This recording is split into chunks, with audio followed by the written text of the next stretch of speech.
Today I am going to show you how to manage Google Photo storage when your storage is full and free up space easily on your PC. First, I clicked on Google Chrome from my desktop.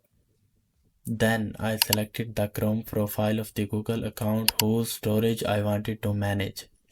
After that, the Google Chrome interface opened. Next, in the top right corner, I clicked on Google Apps icon. From the drop-down menu, I clicked on Google Photos and the Google Photos interface opened. From the left side panel, I clicked on Storage. Here I could see how much storage my photos and videos were using. Then I clicked on Large Photos and Videos. A list opened showing all the large videos and photos stored in my Google Photos arranged in order. From this list, I selected all the videos that I no longer needed and wanted to delete.